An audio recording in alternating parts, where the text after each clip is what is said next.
The laughter is a physical thing, sharp and cruel as scattered nails on a barroom floor. It pricks at Eleanora Sterling's composure, making the fine wool of her traveling dress feel like a suit of armor she can't quite fill. She is trying, desperately, to make a connection in this dusty, wind-scoured Wyoming town, to find a foothold in the community that is now her home. She tells a simple story about her childhood in Boston, about walking through the public garden, and the moment the words leave her lips, she knows she has made a mistake. You pack the sage in Havad Yad, a woman with a face like a dried apple mimics, her voice a shrill caricature. The circle of women around her titters, their eyes flicking toward Eleanora, then away, sharing the joke like a secret handshake she will never be taught. Eleanora's cheeks burn. She feels the distinct, isolating chill of being the town's newest spectacle. She is the mail-order bride from the East, the woman who speaks like a storybook character, whose hands are too soft, whose posture is too straight. She glances toward her husband of 3 weeks, Gerald, hoping for a flicker of defense, a supportive glance. Instead, she sees a faint, embarrassed smile play on his lips as he chats with the town's mayor. He is not her ally. He is her curator, and she is an exhibit he is beginning to regret acquiring. The laughter continues, a low, persistent hum of exclusion. Her gaze drops to her hands, clasped tightly in her lap. Then, across the crowded town hall, a single, deliberate movement catches her eye. A man, leaning against a rough-hewn support beam, lifts a hand to the brim of his hat. He is tall and broad-shouldered, his face shadowed, but the gesture is unmistakable. He tips his hat, a slow, respectful inclination aimed directly at her. It is not an act of pity, but of acknowledgement. In a room full of mockery is a silent declaration of dissent. And with that simple, quiet gesture, his life and hers are irrevocably changed. They faced harsh judgment, but someone saw their true value. Before this story unfolds, tell us, have you ever stood up for someone unfairly judged? If you believe in looking beyond the surface, hit like and subscribe. The man is a rancher, she learns later. Silas Blackwood. He owns the spread that borders her husband's land to the north, a place of stark, beautiful austerity. He is a man the town respects, but does not quite understand, a man who keeps his own counsel. For Eleanora, that brief, silent exchange becomes a tiny anchor in a sea of derision, a moment she replays in her mind as the weeks turned into a month, each day a fresh lesson in loneliness. The arrangement had been one of stark practicality. Eleanora Hale's family, once prominent in Boston's shipping trade, had been ruined by a series of disastrous investments. At 24, she was educated, well-read, and utterly penniless, a liability to her family's diminished name. Gerald Sterling's proposal, conveyed through a dry solicitor's letter, had been less a romance and more merger. He sought a wife with refinement, a woman who could bring a touch of Eastern civility to his burgeoning Western dynasty. In return, she would have security, a new life far from the whispers and pity of Boston society. She had arrived on the train, her entire world packed into 2 leather trunks, full of apprehension but determined to make a success of it. Gerald had been waiting on the platform, a handsome man with pale, assessing eyes and a smile that never quite reached them. He had appraised her as he might a prize mare, noting the quality of her dress and the smoothness of her skin before pronouncing her satisfactory. His mother, Agatha, was the true monarch of the Sterling Ranch. A formidable woman with iron-gray hair pulled into a severe bun. She viewed Eleanora not as a daughter-in-law, but as a project. "We must do something about that accent, my dear," she had declared within an hour of Eleanora's arrival. "It is conspicuous." The Sterling Ranch was prosperous, the house large and filled with heavy, dark furniture that seemed to absorb all the light. But it was a cold prosperity, devoid of warmth or laughter.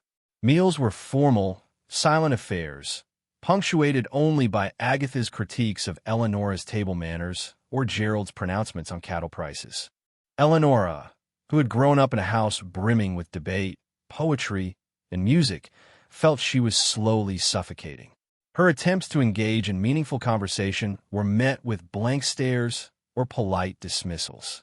Her knowledge of literature and history was deemed useless. Her opinions on politics, unseemly. She was expected to be an ornament, and a quiet one at that. The town of Redemption Gulch was no better.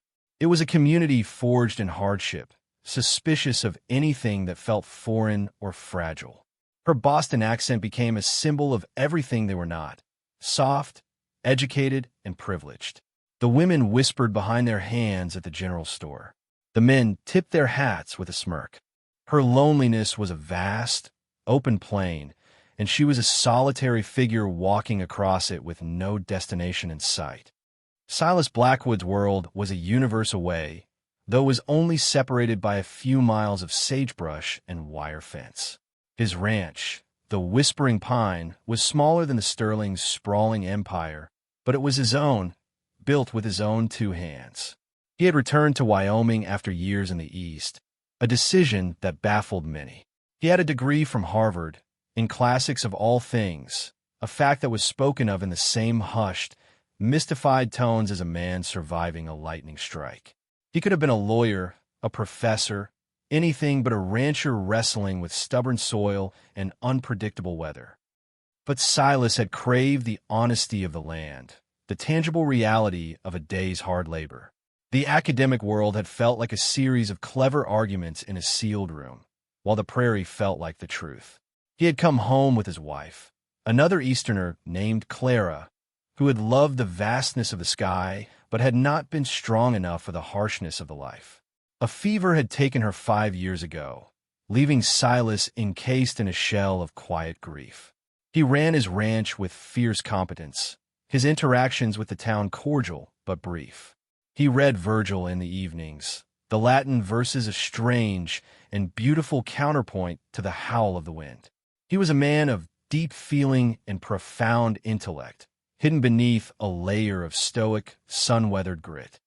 He had noticed Eleonora Sterling the day she arrived, a splash of deep blue wool against the dun-colored backdrop of the train station.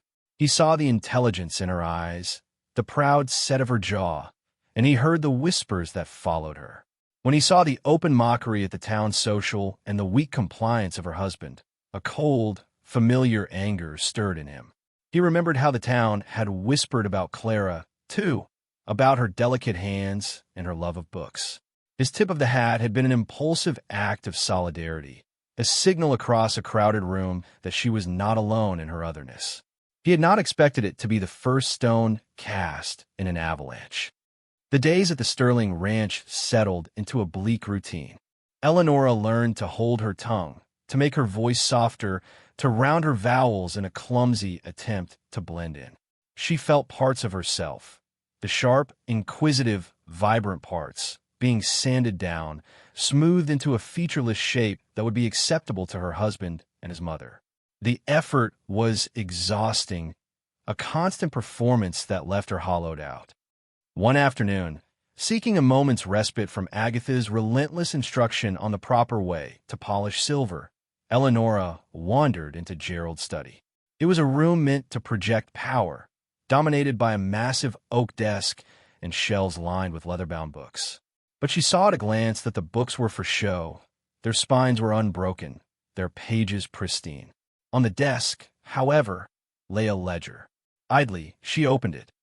Her father had insisted she learn accounting, calling it the language of reality. Within minutes, Eleonora saw that the language spoken in the Sterling ledger was one of chaos and carelessness.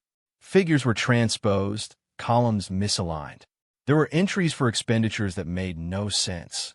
Large sums paid to accounts in Cheyenne with no corresponding invoice. It was not just sloppy, it was deeply worrying.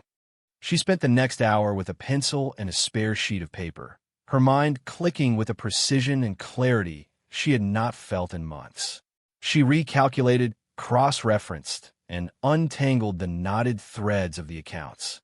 When she was done, she had uncovered a pattern of significant, unexplained losses that suggested either gross incompetence or something far worse.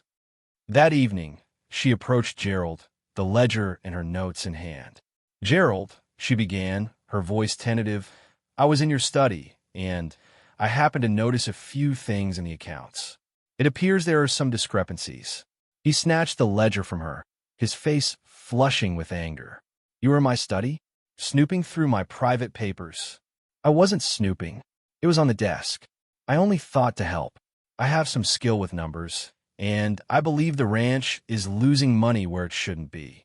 Agatha, who had been observing from her armchair, rose to her feet. "A lady does not concern herself with such vulgar matters, Eleonora. Your place is in the running of this house, not the business of men." "But this is our livelihood," Eleonora insisted, her Boston accent sharpening with her earnestness. "If there is a problem, surely we should address it."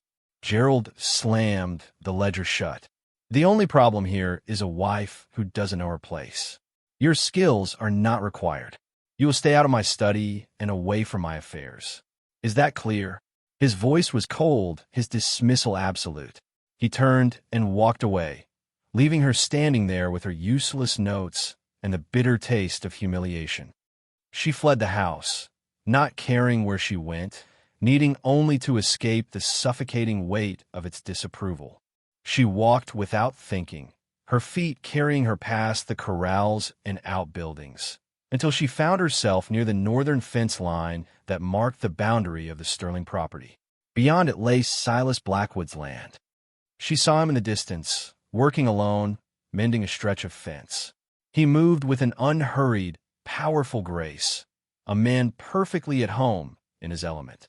She watched him for a long time, an unseen observer, feeling a strange pang of envy for his solitary competence. He wasn't performing for anyone. He simply was. As if sensing her presence, he stopped his work and looked up, his gaze finding her across the distance. He didn't smile or wave. He simply held her gaze for a moment before giving a short, almost imperceptible nod. It was the same silent acknowledgement from the town hall, a confirmation that he saw her. Eleonora felt a crack appear in her carefully constructed wall of composure. She turned and hurried back toward the house before he could see the tears that were blurring the vast, indifferent landscape. That night, she cried into her pillow, not for her lost home in Boston, but for the intelligent, capable woman she was being forced to bury. The incident with the ledger marked a subtle shift in the household. Gerald's indifference curdled into a kind of simmering resentment. He began to make small, cutting remarks about her education in front of the ranch hands, mocking her book learning and her ignorance of practical matters. Agatha's lessons in domesticity became more pointed, her corrections more frequent. Eleonora felt like a prisoner, her world shrinking to the walls of the house and the carefully manicured garden. Her only escape was the town's small, neglected church library, a dusty room at the back of the parsonage filled with donated books. Most were sermons and outdated almanacs, but tucked away on a bottom shelf, she found a worn copy of Emerson's essays. She felt as if she'd found a canteen of water in the desert. She checked out the book, hiding in her basket beneath a bundle of sewing thread. A few days later, driven by a desperate need for air that didn't taste of disapproval, she took a long walk, her book her only companion. She found herself drawn again toward the northern boundary of the ranch. This time, she saw Silas Blackwood not mending a fence, but wrestling with a broken water pump near a trough. He was covered in mud and grease, his frustration palpable even from a distance. She hesitated, the strictures of her upbringing and her current situation screaming at her to turn back. A married woman did not approach a single man, a neighbor, alone on the prairie. It was scandalous, but something stronger than propriety propelled her forward, a deep, aching need for a simple, human connection that was not transactional or critical. She walked up to the fence line, her heart hammering. Mr. Blackwood, he looked up, startled. His eyes, a surprising shade of gray-blue like a stormy sky, registered her presence. He wiped a greasy hand on his trousers and slowly straightened up. Mrs. Sterling. His voice was a low baritone, rough around the edges like unpolished stone. "I apologize for intruding," she said, her accent feeling more pronounced than ever. "I saw you were having trouble with your pump." A flicker of surprise, then suspicion, crossed his face. He was likely accustomed to being left alone. "It's seized up.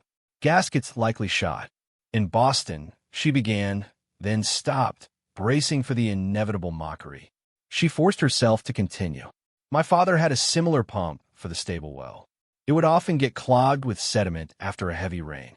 He devised a method of back-flushing it with a pressure hose." She described the process in clear, technical detail, the words tumbling out of her with an eagerness that surprised them both. Silas listened, his head tilted. He didn't smile or smirk. He considered her words, his gaze fixed on the stubborn machinery.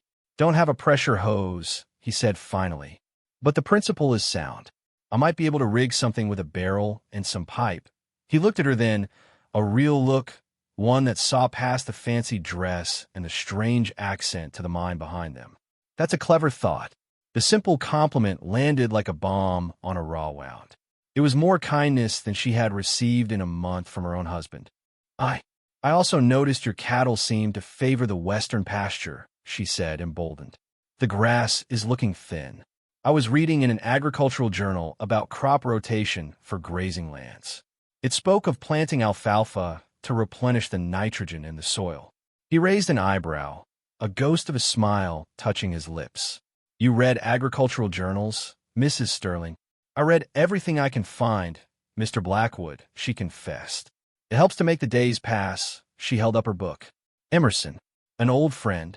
His eyes lit with a sudden, intense spark of recognition.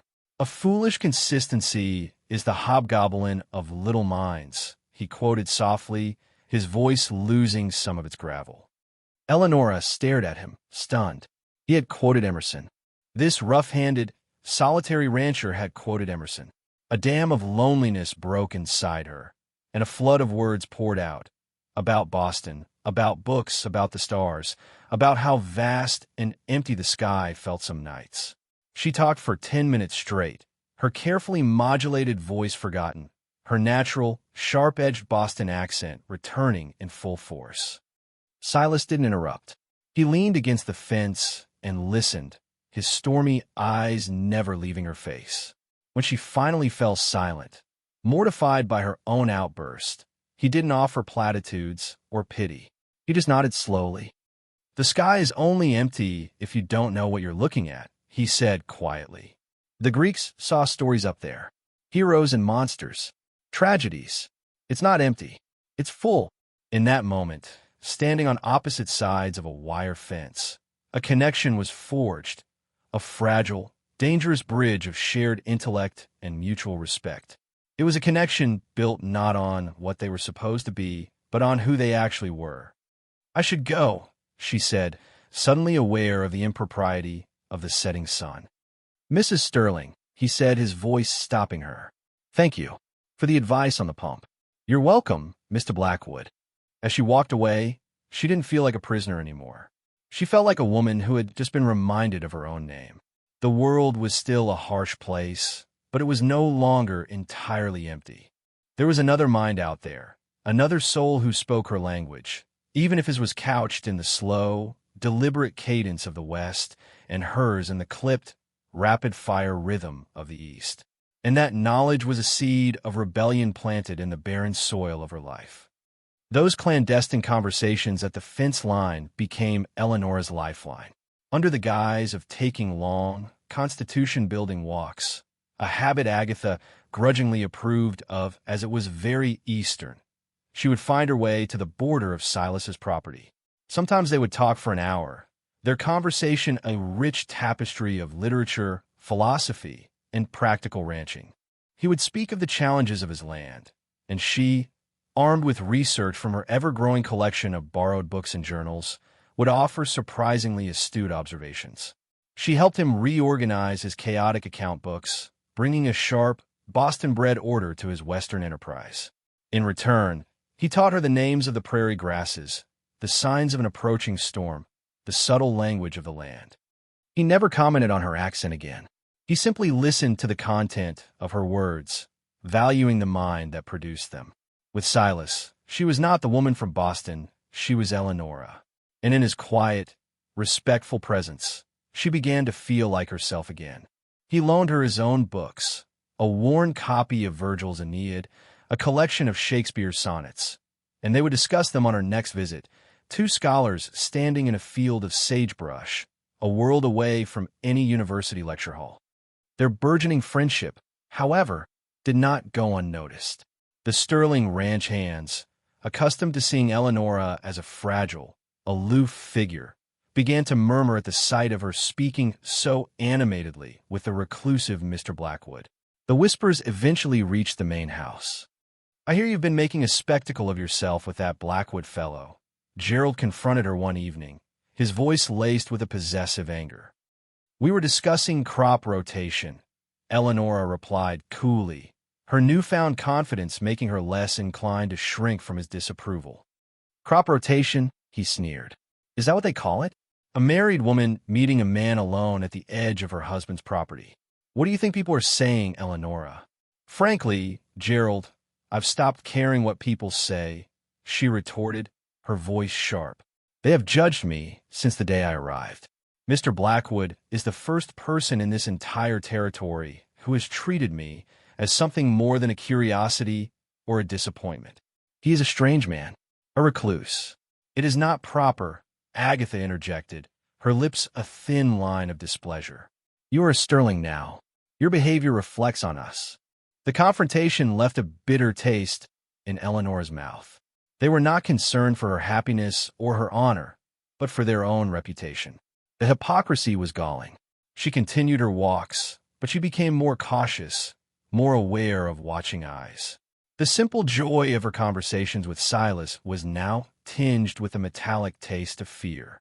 The situation came to a head on a blustery autumn afternoon. Gerald had returned from a trip to Cheyenne, his mood foul and his breath thick with whiskey. He had lost a significant sum of money at the card tables, a fact Eleonora gleaned from his furious, muttered curses. He was looking for someone to blame, and his eyes fell on her as she sat by the fire, reading one of Silas's books. "Always with your nose in a book," he spat, striding over to her. "A book from him, I suppose." He snatched it from her hands. It was the copy of Virgil. "What does a woman need with this nonsense? Dead languages and fairy tales." "That is not yours, Gerald. Please give it back," she said, her voice trembling but firm. A cruel smile twisted his lips. He looked from a book to the roaring fire in the hearth. "You want to be so educated? So clever? Let's see how your fancy words hold up to a little heat." Before she could react, he tossed the book into the flames. Eleonora cried out, a raw, wounded sound. She lunged for the fireplace, but he grabbed her arm, his fingers digging into her flesh like talons. "You will learn respect, woman. You are my wife. You will obey me." The vellum cover curled, blackened, and then the pages caught, the elegant Latin verses turning to ash. It wasn't just a book. It was a symbol of her friendship with Silas, a piece of her reclaimed identity, and Gerald had just destroyed it with casual, drunken malice. In that moment, something inside Eleonora shattered. Not her spirit, but her last, lingering vestige of duty to this man and this marriage. The contract was broken. She stared at him, her eyes blazing with a cold fury he had never seen before. She didn't scream or cry.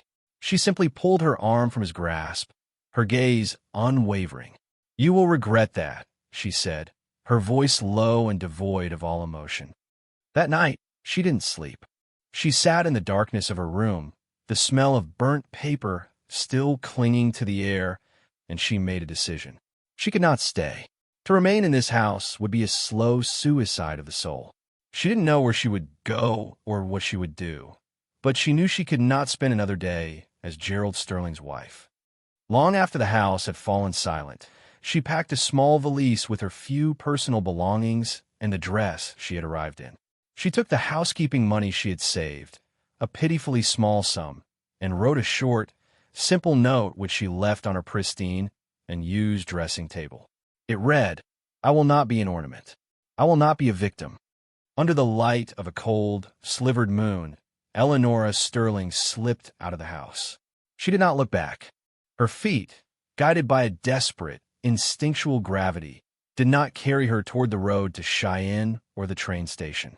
They carried her north, across the dark and silent prairie, toward the one small flicker of light she could see in the distance, the lamp burning in the window of Silas Blackwood's home. The frantic knocking on his door tore Silas from a passage in the Odyssey. It was well past midnight, and the only sound he expected to hear was the wind whistling around the eaves of his small, sturdy house. He grabbed the shotgun he kept by the door, his mind racing through possibilities.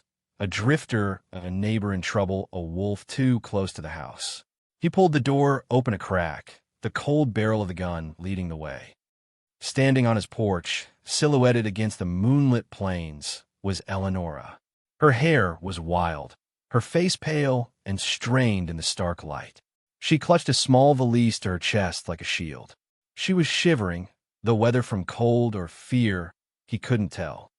"Mrs. Sterling?" he breathed, lowering the shotgun immediately. "Eleonora? What is it? What's happened?" "He burned your book," she whispered, the words tumbling out, her accent thick with distress. "He threw in the fire. Virgil. I couldn't stay. I can't go back." Understanding dawned on him, cold and hard. He saw the faint, dark marks on her arm where Gerald's fingers had been. A protective fury, primal and absolute, surged through him.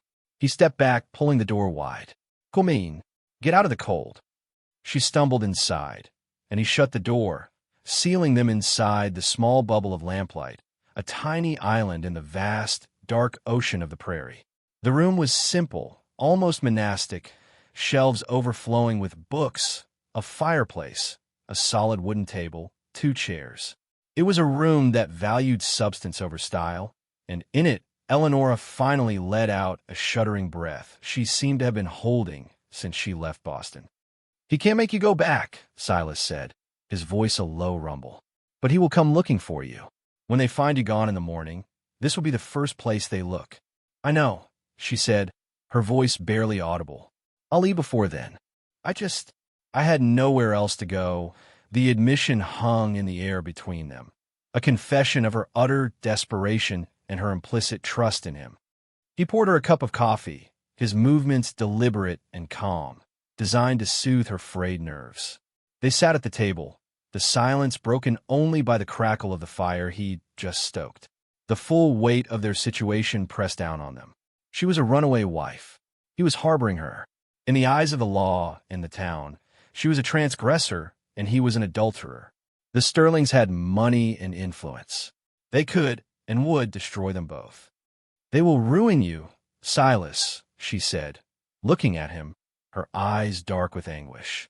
"I cannot let that happen. I'll go to Cheyenne. I can find work." "As what?" he asked gently, but with unsparing realism. "A lone woman with no protection and no money? You know what kind of work you'd find." He saw the flicker of fear in her eyes and hated that he had to put it there, but they had no time for comforting lies. "Running is not the answer, Eleonora.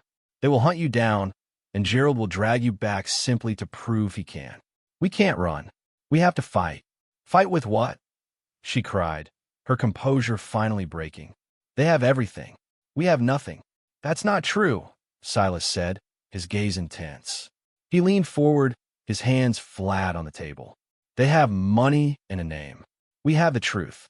And I have something else." He paused, his mind working, piecing together fragments of information he'd gathered over the years. Gossip from ranch hands, careless boast from Gerald in the saloon, a strange comment from a banker in Cheyenne. He thought of the ledger Eleonora had told him about, the unexplained losses. A plan began to form, audacious and dangerous, but with the clean, beautiful logic of a legal argument.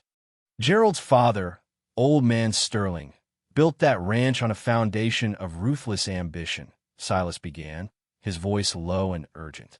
But Gerald has none of his father's cunning. He has only his appetites. He's a gambler, Eleonora, a reckless one. The money you saw missing from those ledgers? That wasn't for ranch expenses. That was to cover his debts in Cheyenne. Eleonora stared at him. "How do you know that?" "I have a friend at the bank there. I made an inquiry a few weeks ago, after you first told me about the books. It was just a hunch then," He stood up and began to pace, the force of his intellect now fully unleashed. The Sterling's greatest vulnerability isn't their cruelty or their arrogance. It's their pride, their reputation. They would rather die than be seen as failures, or worse, be exposed as frauds. The sun would be up in a few hours. Gerald and his mother would raise the alarm. The sheriff, a man firmly in the Sterling's pocket, would be dispatched. They had one chance, and it had to be on their own terms. "Here's what we're going to do," Silas said, stopping in front of her. He laid out the plan. It was not a plan of retreat, but of attack. It was a public confrontation, a high-stakes gamble that would use the Sterling's own pride as a weapon against them. It would require him to risk his savings, his ranch, and his name. And it would require Eleonora to stand before the entire town and speak her truth, her Boston accent not a mark of shame, but a declaration of war. "Can you do it?" he asked, his stormy eyes searching hers. "Can you face them?" Eleonora looked at the ashes of her old life, at the smoldering ruin of the marriage that had been her prison. Then she looked at the man standing before her, a man who saw her, who valued her, who was willing to risk everything for her. She thought of Emerson, of Virgil, of the heroes in his books. And for the first time in a very long time, she felt not fear, but a surge of exhilarating, terrifying strength. She straightened her back, lifted her chin, and met his gaze. "Yes," she said, her voice clear and steady. "I can." The morning broke cold and clear, the sky a vast, unforgiving blue. Just as Silas had predicted, a rider from the Sterling ranch arrived before the sun was fully over the horizon. His message a curt summons from the sheriff. But Silas was ready. He sent the man back with a message of his own. "Mr. Blackwood and Mrs. Sterling will meet the sheriff and Mr. Sterling on the steps of the town hall at 10 o'clock. This is a public matter." Word spread through Redemption Gulch like a prairie fire. By 10 o'clock, the small square in front of the town hall was crowded. This was the scandal they had all been waiting for, the inevitable implosion of the mismatched union between the arrogant Sterling heir and his strange Eastern wife. The faces in the crowd were a mixture of curiosity, judgment, and grim satisfaction. Gerald and Agatha Sterling arrived in their polished buggy, the sheriff riding alongside them like a paid enforcer. Gerald's face was a mask of righteous fury, while his mother's was carved from granite. They positioned themselves on the top step of the town hall, a clear assertion of their authority. Then, Silas and Eleonora walked into the square. They did not arrive in a buggy, but on foot, walking side by side. Silas was dressed not as a rancher, but in a severe dark suit he had not worn since his wife's funeral. He looked less like a homesteader and more like the Harvard-educated lawyer he might have been. Eleonora wore the simple, dignified dress she had brought from Boston, her head held high. They stopped at the bottom of the steps, placing themselves on the same level as the townspeople, their accusers looming over them. "Silas Blackwood," the sheriff boomed, his voice full of manufactured outrage. "You stand accused of harboring a runaway wife. And you, Mrs. Sterling, you will return to your husband's home at once, or face charges of abandonment and dereliction of your marital duties." A murmur went through the crowd. This was high drama. "My wife will do no such thing," Gerald snarled, stepping forward. "She will come home now. This disgraceful spectacle is over." He started down the steps, his hand outstretched as if to grab her. Silas moved, not with violence, but with an unshakable calm, placing himself squarely in front of Eleonora. "She is not going anywhere with you, Sterling. This is between me and my wife," Gerald yelled, his composure cracking. "It is none of your concern." "It became my concern when you laid hands on her," Silas said, his voice dangerously quiet but carrying across the hushed square. "It became my concern when you burned my property.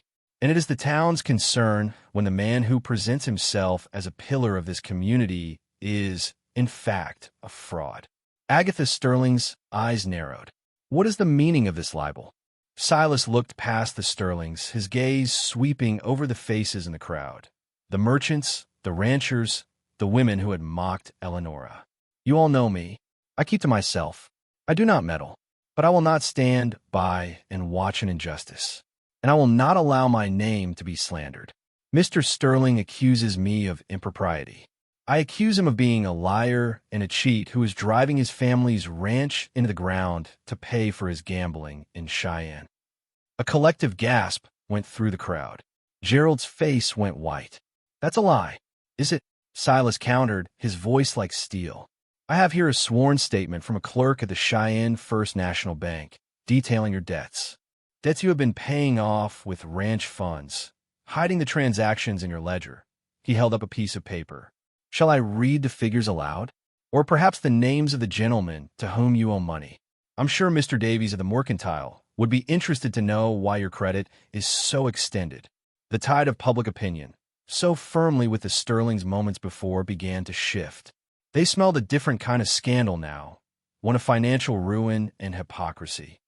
It was then that Eleonora stepped forward. She stood beside Silas, facing not her husband, but the people of the town.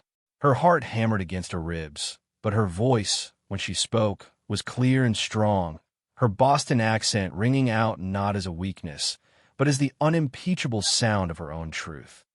For months, she began, you have whispered about me. You have mocked the way I speak. You have judged me as a fragile outsider who did not belong. You were right about one thing. I do not belong in a house where books are burned and a woman's mind is seen as a threat. I do not belong to a man who values his pride more than his wife's safety, who uses his fist to enforce his will. She held up her arm, showing the faint bruises that still marred her skin. This is the price of being Mrs. Gerald Sterling, a price I am no longer willing to pay.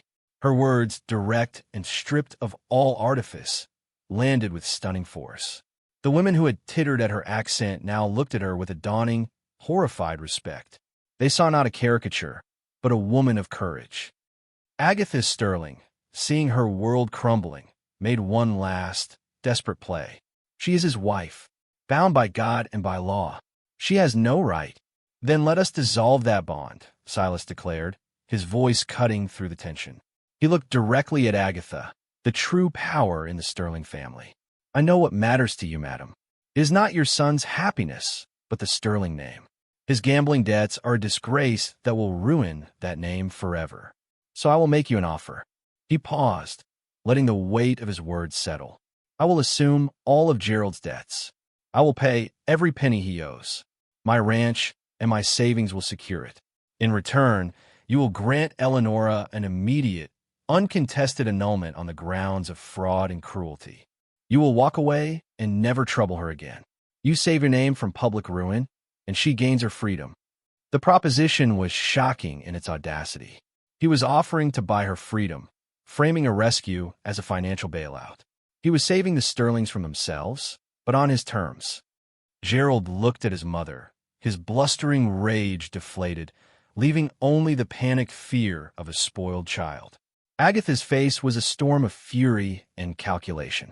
Ruin on one hand, humiliation on the other. She stared at Silas, then at Eleonora's unflinching face, and she knew she was beaten. The choice was no choice at all. She gave a single, sharp nod, her lips a bloodless line. It is done. It was over. The Sterlings, their power broken, turned without another word and retreated to their buggy, a defeated army abandoning the field. The sheriff, suddenly looking small and ineffectual, shuffled away. The crowd began to disperse, talking in low, buzzing tones, the story of the day already being woven into the town's mythology.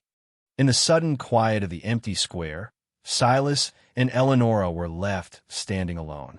The immense tension of the last few hours drained away, leaving a profound sense of relief and a quiet, shimmering intimacy. The world had been righted. Silas turned to her, a slow, tired smile finally reaching his eyes. "Are you all right?"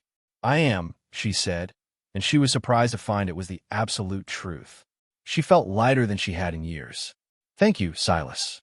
You risked everything." "Some things are worth the risk," he said simply. He looked toward the parsonage, where the Reverend was likely peering out his window, agog at the proceedings.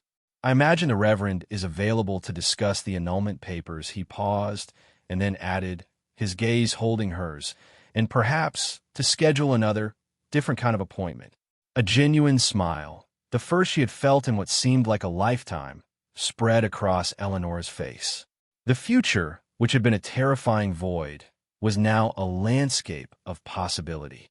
"I believe he is, Mr. Blackwood," she replied, her voice soft, her accent the sound of home. "Shall we?" He didn't answer with words. Instead, he simply offered her his arm. As they turned to walk, not towards the parsonage, but back toward his ranch, he reached up with his free hand and tipped his hat to her. It was the same gesture from the town hall, but it was no longer a signal of solidarity to a stranger. It was a quiet promise, a respectful salute to his partner, his equal. And as Eleanor Hale took his arm and walked with him into the vast, open promise of the West, she felt, for the very first time, that she was truly and completely home. Thanks for watching. If you believe in compassion, overcoming prejudice, and finding love in unexpected places, give this story a like and subscribe for more. Her true worth was finally seen. What does true value in a person mean to you? Tell us below.